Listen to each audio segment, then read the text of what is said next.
I never imagined that my own daughter-in-law would look my son straight in the eye and say, "David, your father is too old to live alone. It's time we took responsibility for his care." But that's exactly what Rebecca said during Sunday dinner at their Palo Alto home, while I sat right there at the table as if I'd already lost the ability to hear or think for myself.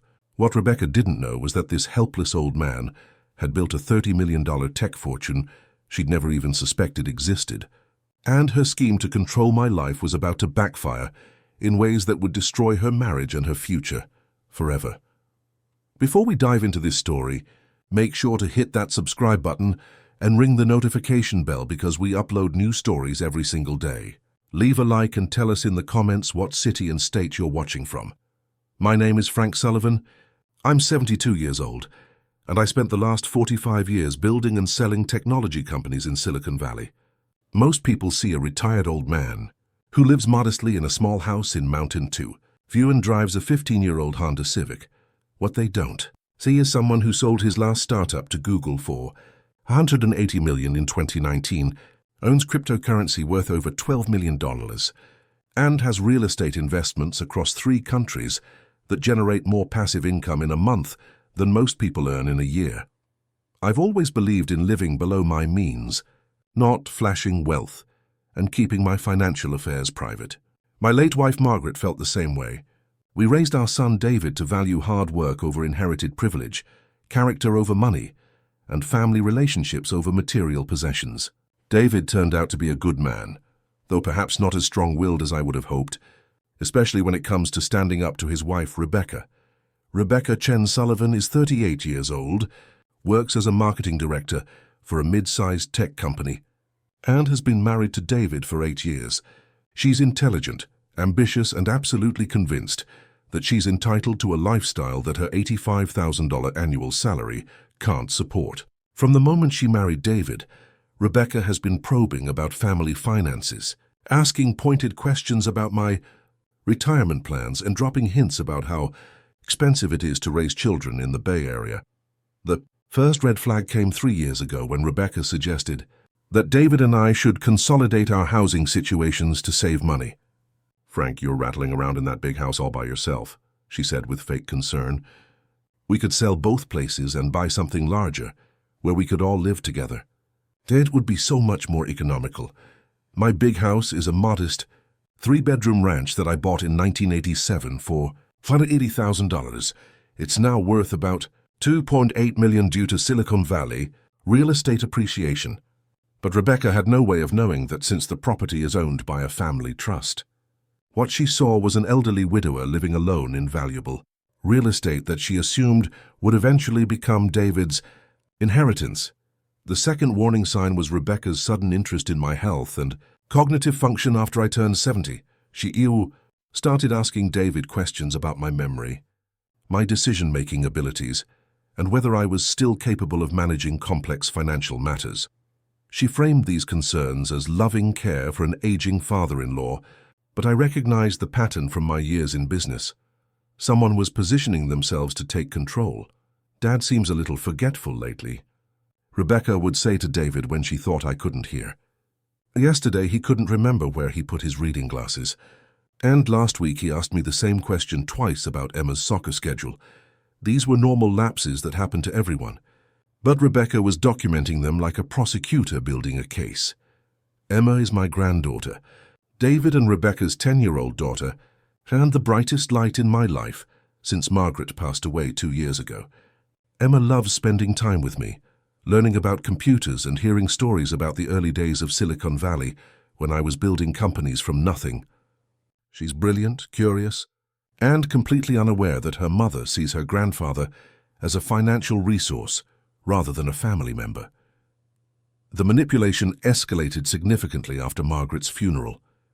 Rebecca became much more aggressive about inserting herself into conversations about my future, my living arrangements, and my financial planning. She'd bring up articles about seniors who had fallen in their homes, elderly people who'd been scammed by financial predators, and the benefits of assisted living communities for people my age. "Frank, I worry about you being alone in that house," Rebecca said during one particularly transparent fishing expedition. What if you fell and couldn't get help? What if someone took advantage of you financially? David and I feel responsible for making sure you're safe and secure in your golden years. The irony was breathtaking. Rebecca was positioning herself as my protector, while simultaneously plotting to exploit my perceived vulnerability. She assumed that because I was elderly and lived modestly, I must be financially dependent on David or existing on a limited pension. The idea that I might have substantial wealth hidden from public view never occurred to her. 3 months ago, Rebecca's campaign entered a new phase when she began researching assisted living facilities and bringing David glossy brochures from places like Sunrise Senior Living and Brookdale. Look at these beautiful communities. David, your father would have so much more social interaction, professional medical care, and he wouldn't have to worry about maintaining a house or managing finances. David, to his credit, initially resisted. Dad seems fine to me, Rebecca. He's healthy, he's mentally sharp, and he likes his independence. I don't think he needs assisted living. But Rebecca was persistent and strategic. She started inviting David's friends who had elderly parents to dinner, where the conversation would inevitably turn to stories about aging parents who had struggled with independence, had accidents, or had been taken advantage of financially. She created an echo chamber of voices telling David that responsible children don't wait for a crisis before taking action. David, I know this is hard, Rebecca would say with practiced empathy. No one wants to take away their parents' independence, but sometimes love means making difficult decisions for someone's own good. Your father may not recognize that he needs help, but that's exactly why he needs us to step up. The breakthrough moment for Rebecca came when I mentioned during dinner that I'd been having trouble with my laptop and had called a tech support company to help fix some software issues. Rebecca immediately seized on this as evidence of cognitive decline. See, David? Your father is calling random tech support companies instead of asking you for help. That's exactly how elderly people get scammed. He's becoming vulnerable to financial predators because he can't adapt to modern technology. The irony was staggering. I'd forgotten more about technology than Rebecca would ever know. I'd helped pioneer developments in software architecture that she used every day without understanding. But because I'd called tech support for a simple software installation issue, she saw it as proof that I was mentally declining and financially vulnerable. Last month, Rebecca escalated to direct action. She convinced David to have a family meeting about my living situation and financial security. They came to my house on a Saturday afternoon with prepared talking points, printed research about senior care options, and a clear agenda to pressure me into making changes. Dad, Rebecca, and I have been talking, and we're concerned about your situation here, David began, looking uncomfortable, but committed to his wife's script. You're living alone in a big house, you're having trouble with technology, and we worry about what would happen if you had a medical emergency. Rebecca jumped in with her more polished presentation. Frank, we've researched some beautiful senior communities that offer everything from independent living to full assisted care. You'd have 24-hour medical support, social activities, and professional staff to handle all the financial and technological challenges that are becoming difficult for you. I let them talk for 20 minutes, laying out their case for why I needed to abandon my independence and submit to professional care. Rebecca had clearly spent considerable time preparing for this conversation, with statistics about senior accidents, brochures from expensive facilities, and emotional appeals about family responsibility. When they finished, I asked a simple question. And what would happen to my house if I moved into one of these facilities? David and Rebecca exchanged a look that told me everything I needed to know about their real motivations. Well, obviously, we'd need to sell it to pay for your care, Rebecca said. These communities are expensive, but the house should provide more than enough equity to cover several years of costs. There it was. Rebecca had done the math on my modest lifestyle and assumed that my house was my only significant asset. She was positioning herself and David to inherit and sell a $2.8 million property by convincing me to liquidate it for expensive assisted living that I didn't need. It was a sophisticated scheme that would transfer my wealth to them while making them look like caring family members who were sacrificing to take care of an elderly relative and who would handle the financial arrangements for all of this?" I asked. "David and I would take care of everything," Rebecca said quickly. "We'd set up power of attorney, so you wouldn't have to worry about complicated financial decisions. We'd manage the sale of the house, the payments to the facility, and all your other financial needs. You could just focus on enjoying your retirement without all the stress of managing money and property." The audacity was breathtaking. Rebecca was outlining a plan to gain legal control over my finances, liquidate my known assets, and place me in expensive institutional care while positioning herself as my benevolent caretaker. It was elder financial abuse disguised as family love and responsibility. I told them I'd think about their suggestions and let them know my decision. After they left, I spent the evening reflecting on how completely Rebecca had manipulated the situation. She'd identified an elderly widower living modestly, assumed he was financially vulnerable, and crafted a scheme to gain control of his assets, while making herself look like a devoted daughter-in-law. But Rebecca had made several critical errors in her assessment. First, she'd assumed that modest living meant limited wealth, when in fact, it was a deliberate choice to avoid attracting gold diggers and manipulators. Second, she'd underestimated my mental acuity and ability to recognize manipulation tactics I'd encountered countless times in business. Third, and most importantly, she had no idea about the true scope of my financial resources. The next morning, I called my attorney, my financial advisor, and my accountant to begin implementing a plan that would teach Rebecca exactly what happens when you try to manipulate someone who's spent 45 years outsmarting people much smarter than her. I also called my cybersecurity consultant to begin what would become the most thorough background investigation Rebecca Chen Sullivan had ever imagined. Within 48 hours, I knew more about Rebecca's financial situation, her employment history, her spending patterns, and her real motivations than David had learned in 8 years of marriage. What I discovered was disturbing, enlightening, and exactly what I needed to destroy her scheme completely. Rebecca Chen Sullivan was about to learn that the helpless old man she was trying to manipulate was actually a technology mogul who had survived hostile takeovers, corporate espionage, and boardroom coups that would have destroyed weaker people. She'd chosen the wrong target, at the wrong time for the wrong reasons. The last time someone had tried to steal from Frank Sullivan, I'd cost them their company, their reputation, and their career. Rebecca was about to discover what happened when you targeted my family, my freedom, and my assets with a scheme based on ageist assumptions and greedy calculations. The game had begun, and she had no idea she was already losing. My daughter-in-law said, "Dad's too old to live alone." She had no idea about my $30 million fortune. Part 2. The investigation into Rebecca Chen Sullivan's background began Monday morning at 8 a.m. when I called Marcus Chen, a private investigator who specialized in corporate espionage and had helped me with due diligence on several business acquisitions over the years. Marcus was discreet, thorough, and had connections throughout Silicon Valley that could uncover information most people didn't even know existed. "Frank, what level of investigation are we talking about here? Basic background or full forensic analysis?" "Full forensic, Marcus. I want to know everything about this woman. Her employment history, financial records, credit reports, social media activity, personal relationships, family background, spending patterns, and any legal issues. I also want to know if she's been researching my finances or has connections to elder care facilities that might suggest this is more than just family concern." Marcus called back that evening with preliminary information that confirmed my suspicions and added new dimensions to Rebecca, a scheme that I hadn't anticipated. "Frank, Rebecca Chen Sullivan is not who she appears to be.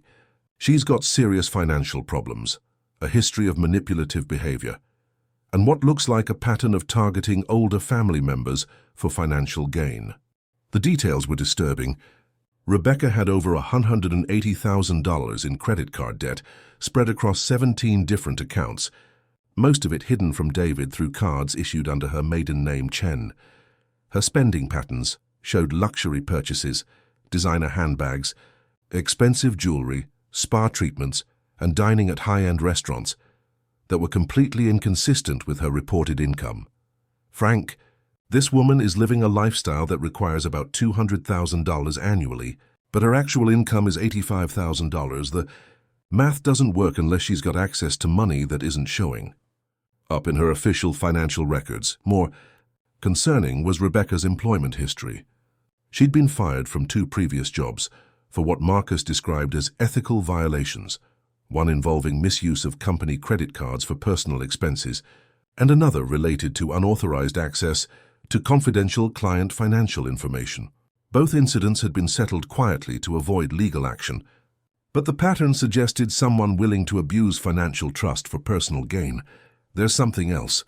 Frank, Rebecca has been making inquiries about your property and financial status. She contacted your homeowner's insurance company last month, claiming to be calling on your behalf about updating your coverage. She also tried to get information from your bank by claiming she was helping you with account management.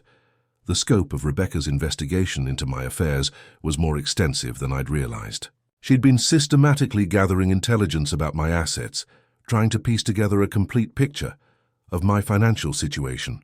The insurance inquiry was particularly clever. She'd used it to confirm the value of my house and learn about other properties that might be covered under umbrella policies. But the most disturbing discovery came when Marcus investigated Rebecca's family history. Frank, Rebecca's grandmother, died in an assisted living facility 3 years ago under circumstances that raised questions with the family.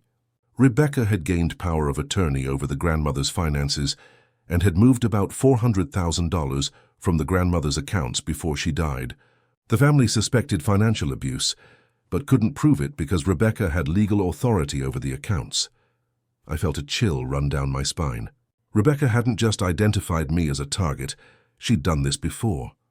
The scheme to gain power of attorney over my finances and move me into expensive assisted living wasn't an improvised plan born from greed. It was a refined method she'd already used successfully to exploit an elderly family member. Marcus, I need you to dig deeper into the grandmother's situation. I want to know exactly how Rebecca gained power of attorney, how she justified the financial transfers, and what happened to the money. If there's a pattern here, I need to understand it completely. While Marcus continued his investigation, I began implementing the second phase of my defense strategy, securing my assets in ways that would make them completely inaccessible to anyone trying to gain power of attorney over my affairs. Most people didn't understand that power of attorney only covers assets that are held in individual names. Assets held in properly structured trusts, LLCs, and offshore entities are protected from this kind of exploitation. I called my estate planning attorney, Sarah Mitchell, who had helped me structure my finances for tax optimization and privacy protection over the years. Sarah, I need to review all my asset protection strategies. Someone is trying to gain power of attorney over my finances, and I want to make sure they'll be disappointed when they discover how little they can actually control. Sarah had been helping wealthy Silicon Valley entrepreneurs protect their assets for over 20 years, and she understood immediately what I was facing. Frank, we've got your major assets well protected, but let's review everything to make sure there are no vulnerabilities. Your real estate is held through LLC structures, your investment accounts are in trust names, and your cryptocurrency holdings are in cold storage wallets that require multiple authentication factors. The cryptocurrency portfolio was my secret weapon. I'd been investing in Bitcoin since 2010, Ethereum since 2015, and various other digital assets that had grown to over $12 million in current value. These holdings were stored in hardware wallets with complex security protocols that would be impossible for someone with power of attorney to access even if they knew the assets existed. Sarah, I want to add another layer of protection. If someone does gain power of attorney through fraudulent means, I want automatic triggers that freeze certain accounts and notify law enforcement of potential elder abuse. We can definitely set that up. I'll also recommend we create what's called a poison pill provision. If anyone tries to access your protected assets through power of attorney, it automatically triggers an investigation by elder abuse. Authorities and forensic accountants. Thursday morning brought a call from Marcus with information that elevated Rebecca's scheme from family manipulation to potential criminal conspiracy. Frank, I've been investigating Rebecca's connections to the assisted living facilities she's been researching for you. There's something very suspicious about the financial arrangements. The investigation revealed that Rebecca had established relationships with administrators at 3 different high-end assisted living facilities in the Bay Area. These weren't casual inquiries about services. She'd had detailed discussions about payment structures, family financial arrangements, and what documentation would be required to admit a resident whose family was managing their finances. Frank, one of these facilities, offers what they call concierge financial management services for families who have power of attorney over elderly residents. They'll handle all the financial arrangements, including property sales, asset liquidation, and payment processing. It's basically a turnkey solution for families who want to convert an elderly relative's assets into cash for care costs. The implications were staggering. Rebecca hadn't just been planning to gain control of my finances, she'd been setting up a system that would allow her to liquidate my known assets quickly and efficiently while making it look like legitimate care expenses. The assisted living facility would serve as both a place to confine me and a financial processing center for converting my wealth into her control. There's more. Frank, I spoke with a former employee of one of these facilities who was fired for raising concerns about their financial practices. She told me they actively recruit families who are dealing with elderly relatives who have assets but may be vulnerable to power of attorney arrangements. They provide consultation on how to gain legal authority and then take a percentage of the assets that flow through their financial management services.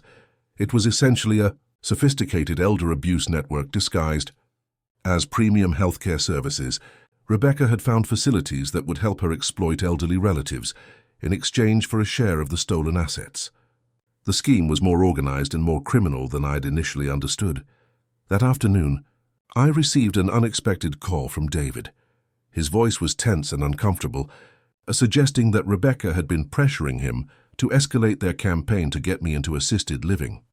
Dad, Rebecca and I were talking, and we think we should arrange for you to visit some of the senior communities we researched, just to see what they're like.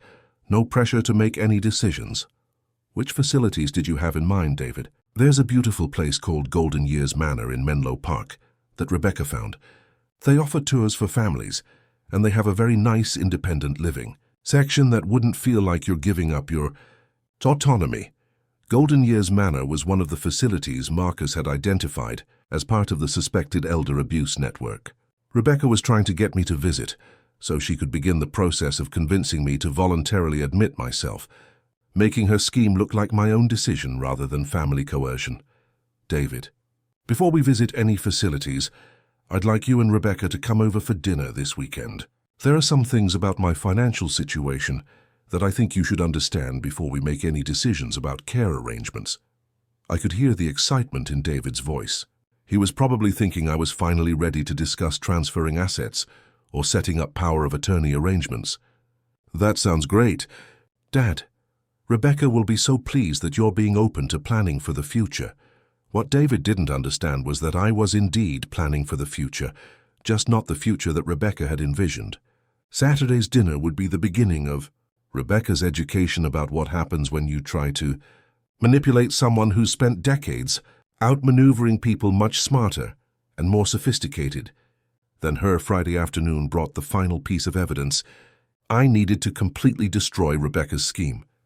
Marcus called with information about Rebecca's grandmother that confirmed my worst suspicions about her methods and motivations. Frank, I've gotten access to the financial records from Rebecca's grandmother's case. It's exactly what we suspected. Systematic financial abuse disguised as family care. Rebecca gained power of attorney by claiming the grandmother was becoming confused and needed help managing her finances. She then moved the grandmother into an expensive memory care facility and liquidated her assets to pay for it. The pattern was identical to what Rebecca was planning for me. Gain power of attorney through claims of mental decline, move the elderly relative into expensive institutional care, liquidate their assets to pay for the care, and pocket whatever remained when the relative died. It was a blueprint for elder financial abuse that Rebecca had successfully executed before. The really disturbing part, Frank, is what happened to the money. The grandmother's care costs were about $8,000 per month, but Rebecca was withdrawing $15,000 monthly from the grandmother's accounts. The extra $7,000 per month, over $84,000 per year, was being transferred to accounts Rebecca controlled. She was essentially using her grandmother's money to fund her own lifestyle, while the grandmother was confined in institutional care. The cruelty was breathtaking. Rebecca had imprisoned her own grandmother in a memory care facility, stolen hundreds of thousands of dollars from her accounts, and used the money to fund the luxury lifestyle that David thought was supported by her marketing job. The grandmother had died alone in institutional care, while Rebecca spent her money on designer handbags and expensive restaurants. Marcus, I need documentation of everything you found. Financial records, employment history, the grandmother's case, connections to the assisted living facilities, all of it. I'm going to expose Rebecca's scheme completely, and I want evidence that will stand up in court if necessary. Saturday evening arrived with David and Rebecca appearing at my door with flowers and wine, both of them clearly excited about what they expected to be a discussion of my financial vulnerability and their opportunity to take control. Rebecca was dressed in what I now knew was a $3,000 designer outfit purchased with money stolen from her grandmother, and she greeted me with fake warmth that made my skin crawl. "Frank, you look wonderful. David and I are so happy that you're ready to talk about planning for your future. We've been researching options, and there are some really beautiful communities that offer everything from independent living to full care services. Before we discuss my future, Rebecca, I'd like to understand something about your past. Specifically, I'd like to hear about your relationship with your grandmother and how you helped her with her living arrangements before she passed away." The color drained from Rebecca's face. She clearly hadn't expected me to know about her grandmother, and she certainly hadn't expected me to connect that situation to her current scheme involving me. Well, Grandma needed care, and the family asked me to help coordinate her finances because I had experience with business matters. It was very difficult for everyone involved. I'm sure it was difficult, especially when you were transferring her money into your own accounts while she was confined in a memory care facility. David looked confused and alarmed. "Dad, what are you talking about?" Rebecca helped her grandmother with financial planning during a difficult time. "David, your wife stole over $400,000 from her elderly grandmother while keeping her imprisoned in institutional care. The same type of institutional care she's now suggesting for me, using the same power of attorney arrangement that allowed her to rob her grandmother blind." Rebecca's mask slipped completely. The fake concern and family warmth disappeared, replaced by cold calculation and barely contained anger. "You've been investigating me," she said quietly. "I've been protecting myself from someone who has made a career of exploiting elderly family members for financial gain, someone who has over $180,000 in hidden credit card debt and needs access to other people's money to maintain a lifestyle she can't afford." David stared at his wife with growing horror as the scope of her deception became clear. "Rebecca, is this true? Did you steal money from your grandmother?" "I managed her finances responsibly during a difficult time," Rebecca said defensively. "Everything I did was legal and documented. Your father is being paranoid and manipulative because he can't accept that he needs help. Rebecca, I know about the credit cards hidden under your maiden name. I know about being fired from 2 jobs for financial misconduct. I know about your conversations with assisted living facilities that specialize in helping families liquidate elderly relatives' assets. And I know exactly how much money you think you're going to steal from me." The room fell into complete silence as Rebecca realized that her carefully constructed scheme had been completely exposed. David was staring at her like he'd never seen her before, which in many ways was true. The woman he'd married had been a facade designed to gain access to his family's wealth.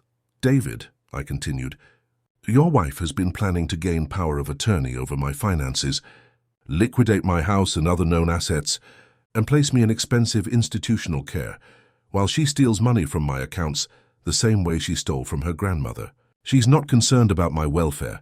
She's positioning herself to inherit and control wealth she's never earned." Rebecca finally found her voice, but what came out was rage rather than denial. "You selfish old bastard. You're sitting on millions of dollars while your son struggles to pay for his daughter's education and maintain a decent lifestyle. You could help your family, but instead you hoard money like some kind of miser. Rebecca, I'm about to show you exactly how much money you'll never get your hands on. And David is about to learn what his wife is really like when her schemes are exposed. I pulled out a folder containing Marcus's investigation reports, financial records proving Rebecca's theft from her grandmother, documentation of her hidden debts, and evidence of her conversations with assisted living facilities about liquidating elderly residents' assets. David, your wife is a criminal who targeted our family for financial gain. She's been planning to steal from me the same way she stole from her grandmother, and she's been using stolen money to fund a lifestyle that made you think she was successful and stable. Rebecca's face had gone from pale to flushed with anger as she realized that not only had her scheme failed, but her marriage was about to collapse, along with her financial security. So you can't prove any of this. Those are private family matters that have nothing to do with our concern for your welfare. Actually, Rebecca, I can prove all of it. And I'm about to prove something else that's going to shock both you and David. You've been planning to steal what you think is my modest retirement savings, but you have no idea what you're actually dealing with. The moment had arrived to reveal the truth about my financial situation. And watch Rebecca's face when she realized the magnitude of the opportunity she'd just destroyed through her own greed and criminal behavior. The woman who thought she was manipulating a vulnerable elderly man was about to learn that she'd been targeting someone worth more money than she'd ever imagined. The silence in my living room was so thick you could cut it with a knife. Rebecca sat frozen in her chair, staring at the documentation spread across my coffee table that proved her theft from her grandmother, her hidden debts, and her systematic plan to exploit me the same way. David looked like a man who'd just discovered his wife was a complete stranger, which in many ways was exactly what had happened. Rebecca, I said calmly, you've been planning to steal what you think is my modest retirement savings and the equity in this house. You've calculated that liquidating my known assets would give you access to maybe $3 million that you could siphon off over a few years while I'm confined in expensive institutional care. Rebecca's jaw tightened, but she didn't deny the calculation. Her scheme had been based on the assumption that my house was my primary asset, that I was living on Social Security and a small pension, and that gaining power of attorney would give her control over a comfortable but limited nest egg. What you don't understand, Rebecca, is that you've been targeting someone whose actual net worth is over $30 million, most of it held in assets that are completely protected from the kind of power of attorney manipulation you specialize in. Both Rebecca and David stared at me in shock. David's mouth literally fell open as he processed what I'd just said. Rebecca went completely white as she realized the magnitude of the wealth she'd been scheming to steal. 30 million? David stammered. Dad, what are you talking about? You live in a modest house, you drive an old Honda, you shop at Costco. David, I've always believed in living below my means rather than flashing wealth. But modest living doesn't mean modest wealth. I sold my last company to Google for $180 million 3 years ago.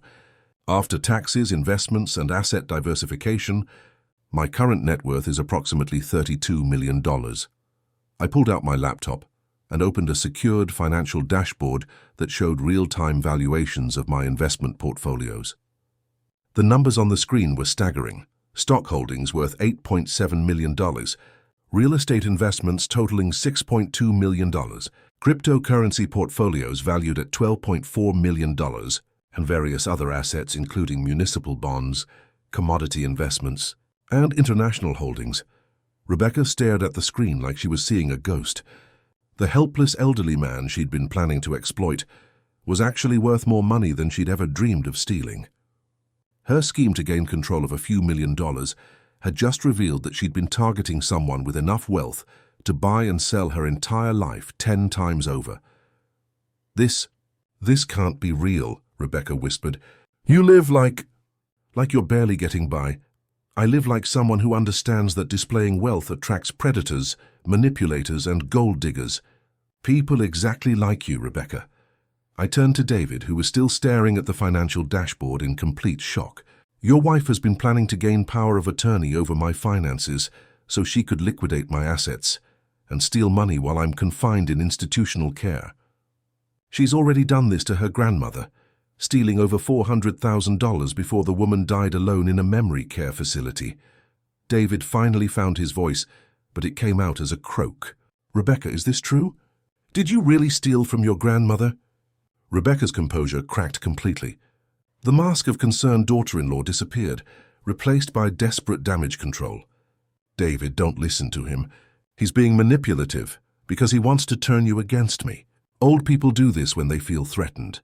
They make accusations and try to control their families with money. Rebecca, I have documented proof of every dollar you stole from your grandmother. I have recordings of your conversations with assisted living facilities about liquidating elderly residents' assets. I have evidence of your hidden debts, your fraudulent employment history, and your systematic plan to exploit me financially. I opened a second folder containing transcripts of recorded phone calls between Rebecca and the financial administrators at Golden Years Manor. Marcus had obtained these recordings through contacts in the industry, and they revealed the sophisticated nature of Rebecca's scheme. Listen to this. David, I said, playing an audio file on my laptop. Rebecca's voice came through clearly. I need to understand your financial management services for families who have elderly relatives with significant assets. My father-in-law owns valuable real estate, but he's becoming confused about financial matters. We're looking at power of attorney arrangements and want to make sure we can liquidate his property efficiently to pay for his care. David's face went ashen as he heard his wife coldly discussing the liquidation of my assets like I was already dead. The conversation continued with Rebecca, asking detailed questions about how quickly property could be sold, what documentation would be required for asset transfers, and what percentage the facility took for their financial management services. Rebecca, David said quietly, you were planning this. You were actually planning to steal from my father. I was planning to make sure he gets proper care, Rebecca snapped, her desperation making her voice shrill. You're both being ridiculous. David, your father is 72 years old. He's going to need expensive care eventually, and someone has to manage his finances responsibly. I was trying to plan ahead for the family's benefit. Whose benefit, Rebecca? I asked coldly. Because according to these financial records, you've been stealing money to fund a lifestyle you can't afford. Designer clothes, expensive jewelry, luxury vacations, all purchased with money stolen from your grandmother and charged to credit cards you've hidden from David. I spread out copies of Rebecca's credit card statements across the coffee table. The evidence was overwhelming. Hundreds of purchases at high-end stores, expensive restaurants, luxury hotels and boutique shops, all funded by debt that she'd been hiding from her husband while planning to steal from me to pay for it. David picked up one of the statements and stared at the charges. Rebecca, these are all your purchases. This one statement shows $23,000 in charges for last month alone. Where did you think the money was going to come from to pay for all this? We have good credit, and my income covers the payments. Rebecca's lies were falling apart under the weight of evidence. The credit card debt totaled over $180,000, with minimum payments that exceeded her monthly income. She'd been planning to steal from me not just for greed, but out of desperate financial necessity. Rebecca, I said, pulling out the final piece of evidence, your grandmother died with $50,000 in medical debt because you'd stolen her money to pay for your credit cards instead of her actual care costs. You literally let your own grandmother die in debt while you spent her money on handbags and jewelry. That revelation broke David completely. He stared at his wife with a mixture of horror and disgust that made clear their marriage was over. Rebecca, how could you do that to your own grandmother? How could you steal from an elderly woman who trusted you? She was dying anyway, Rebecca screamed, her composure completely shattered. The money wasn't going to bring her back. At least I put it to good use instead of letting it sit in some bank account earning nothing. The callousness of her response shocked even me. Rebecca had just admitted to stealing from her dying grandmother and felt justified in doing so because the victim was terminally ill. It revealed a level of moral bankruptcy that went far beyond simple greed. And you were planning to do the same thing to me, I said quietly. Steal my money while I'm confined in institutional care, justify it as financial management, and spend it on your luxury lifestyle while I die alone and drugged into compliance. You don't deserve $30 million, Rebecca shouted, all pretense of family concern abandoned. You're a selfish old man who hoards money while your family struggles. David works 60 hours a week and can barely afford Emma's school tuition, while you sit on a fortune doing nothing productive with it. Rebecca, David said with quiet finality, get out of my father's house. Get out now before I call the police and have you arrested for attempted elder abuse. David, you can't be serious. I'm your wife. We have a daughter together. You're going to destroy our family because your father is being paranoid. You destroyed our family the moment you started planning to steal from my father, the same way you stole from your grandmother. Pack your bags, Rebecca. Our marriage is over. Rebecca looked back and forth between David and me, finally understanding that her scheme hadn't just failed, it had cost her everything. Her marriage was finished, her criminal behavior was exposed, and the wealth she'd been planning to steal was completely beyond her reach. This isn't over, Rebecca said, her voice filled with rage and desperation. I'll fight you in court. I'll prove that David has been influenced by a manipulative old man who's trying to control his family with money. I'll get custody of Emma, and I'll make sure she knows exactly what kind of grandfather she has. Rebecca, I said calmly, you won't be fighting anyone in court. You'll be too busy dealing with criminal charges for elder financial abuse, fraud, and theft. I've already provided all this evidence to the district attorney's office, and they're very interested in prosecuting someone who has made a career of exploiting elderly family members. The color drained from Rebecca's face as she realized the legal implications of what I'd uncovered. Elder financial abuse was a felony in California, with penalties that included significant prison time and asset forfeiture. Her scheme to steal from me had turned into evidence that could send her to prison for years. You can't prove criminal intent, Rebecca said desperately. Everything I did was legal. Power of attorney is a legitimate legal arrangement for families dealing with elderly relatives who need help. Rebecca, I have recordings of you discussing how to liquidate my assets before I'm even admitted to assisted living. I have evidence that you gained power of attorney over your grandmother through false claims about her mental capacity. I have documentation showing that you stole hundreds of thousands of dollars while she was dying in institutional care. Marcus Chen, my private investigator, chose that moment to knock on my front door. I'd arranged for him to arrive during our conversation so he could serve Rebecca with legal documents and ensure she understood the full scope of the evidence against her. Rebecca Chen Sullivan, Marcus said formally, you're being served with a restraining order prohibiting you from contacting Frank Sullivan or accessing any of his financial accounts or properties. You're also being notified that the San Mateo County District Attorney's Office has opened a criminal investigation into elder financial abuse based on evidence provided by Mr. Sullivan.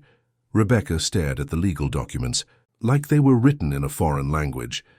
Her scheme to gain control of my finances had turned into a criminal investigation that could result in prison time and financial ruin for her. David, she said desperately, you have to help me. I'm the mother of your daughter.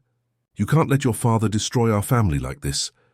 Rebecca, you destroyed our family when you decided to steal from elderly relatives instead of working honestly for what you wanted.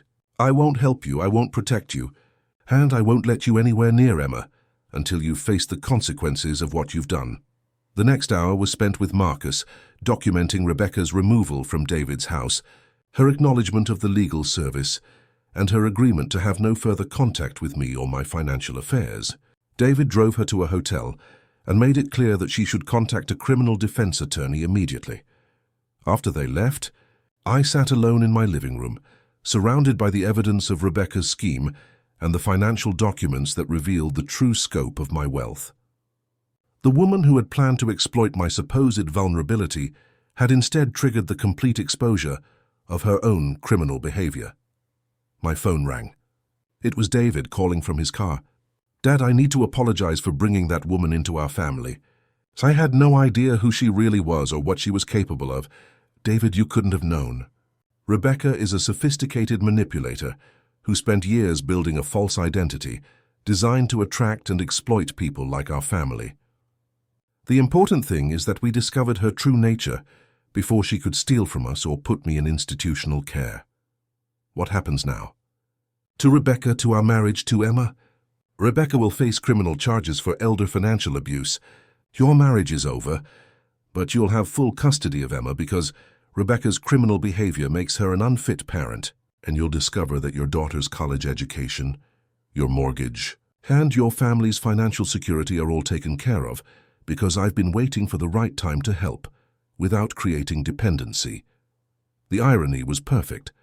Rebecca had targeted me because she thought David was struggling financially, and she could gain access to my supposed modest wealth through manipulation and theft.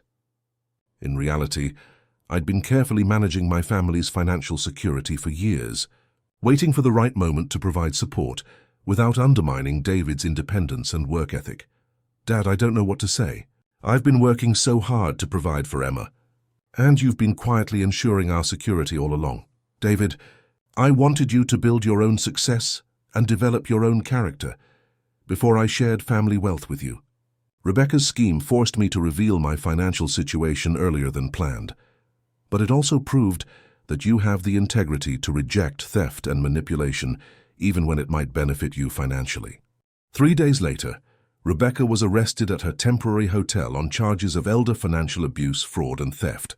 The evidence was overwhelming, and her attorney advised her to accept a plea bargain that would result in 5 years in prison and full restitution to her grandmother's estate.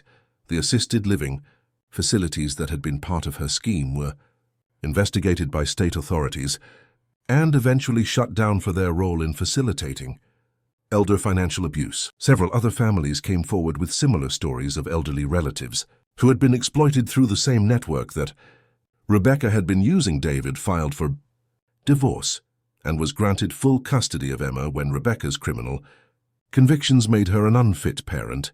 Emma, now 11 years old, was old enough to understand that her mother had been planning to hurt her grandfather, and she made it clear that she wanted nothing to do with Rebecca's manipulation and lies.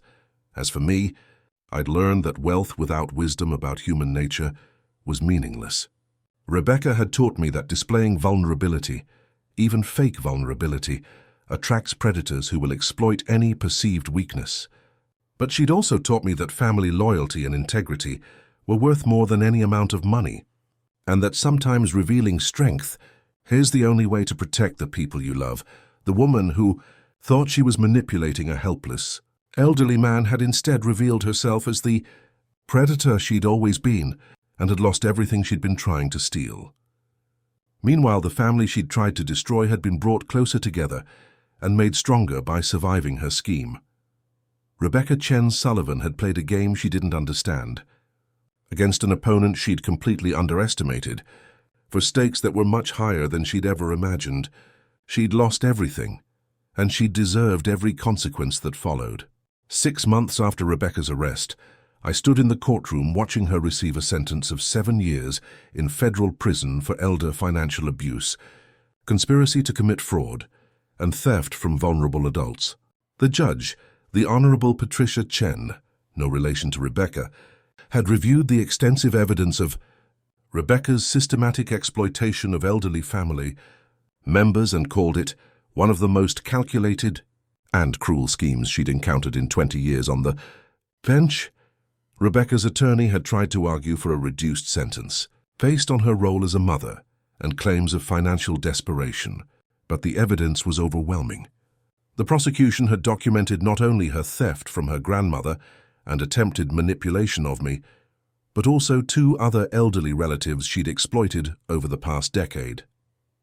The pattern was clear, consistent, and utterly without remorse.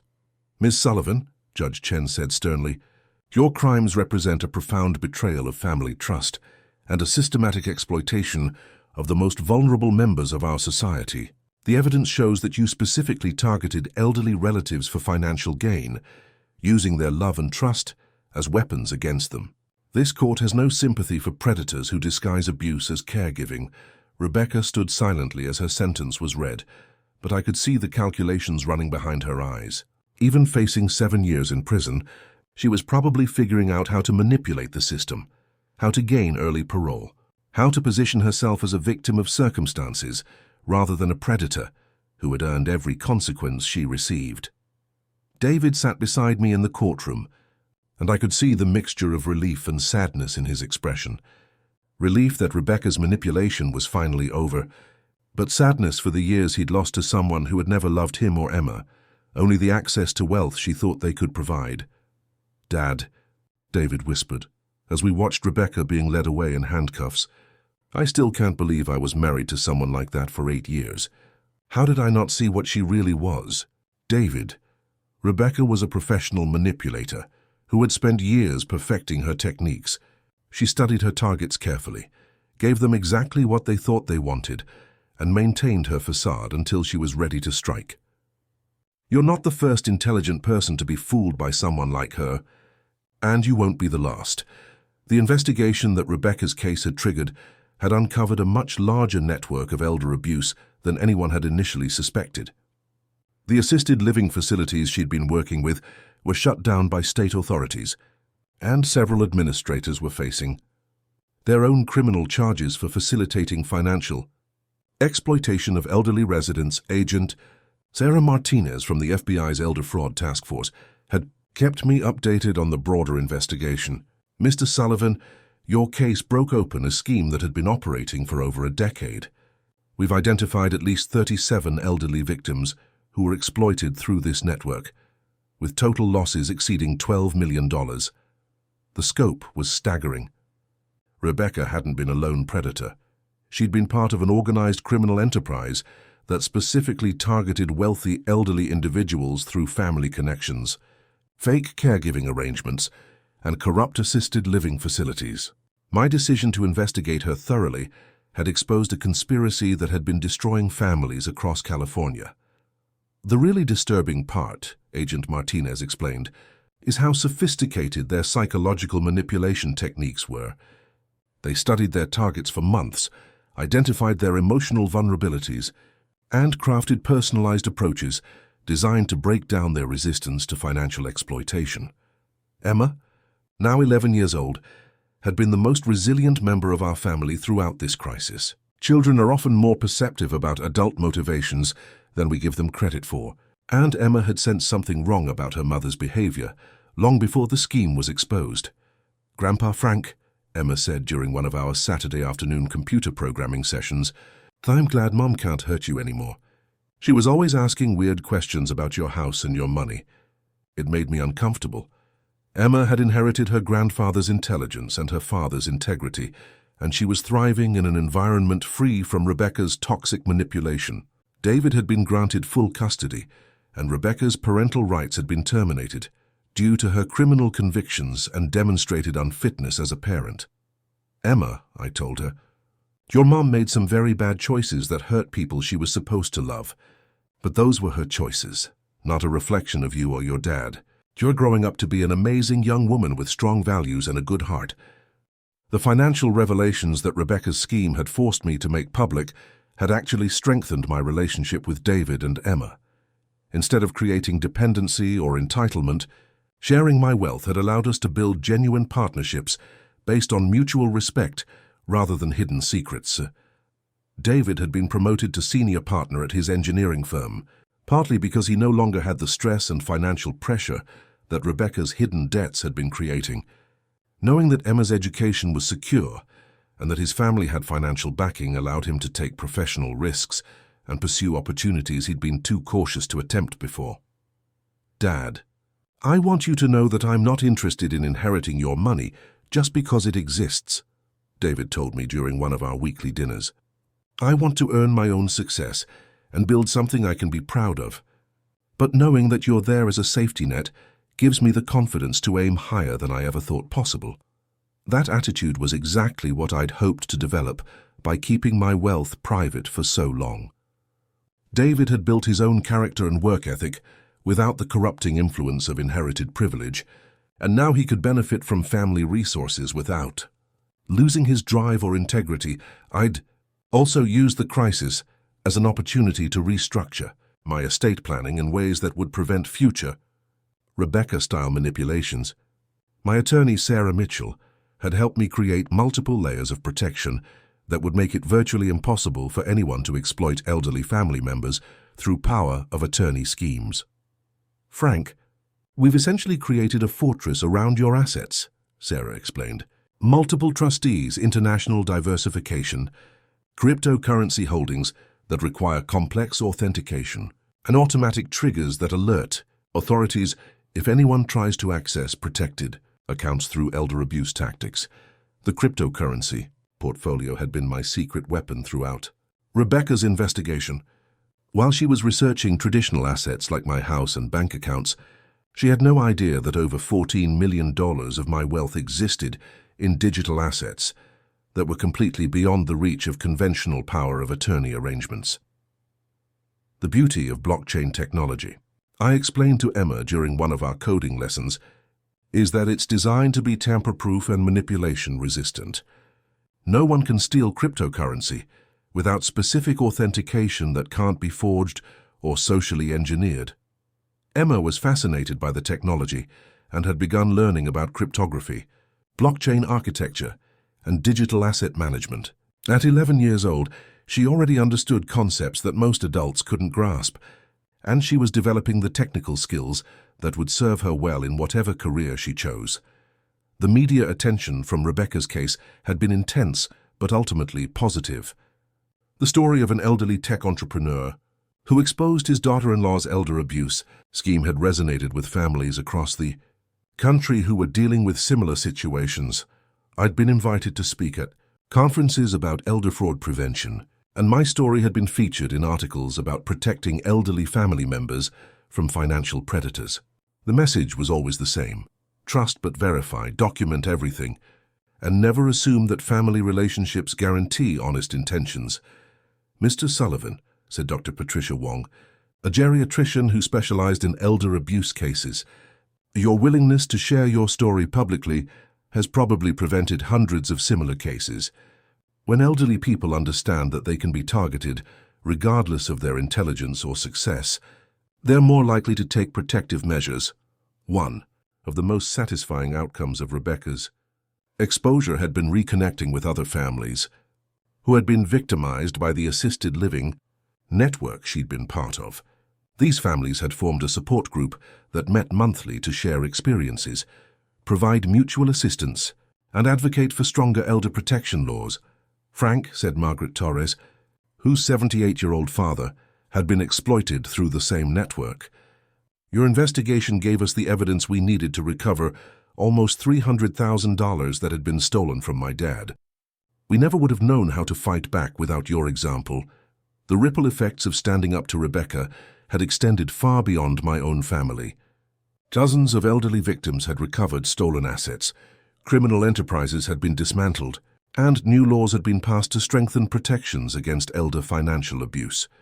Rebecca's conviction had also triggered investigations in other states where she'd lived and worked. Authorities in Nevada and Oregon had discovered additional victims and were pursuing their own criminal cases based on evidence uncovered during the California investigation.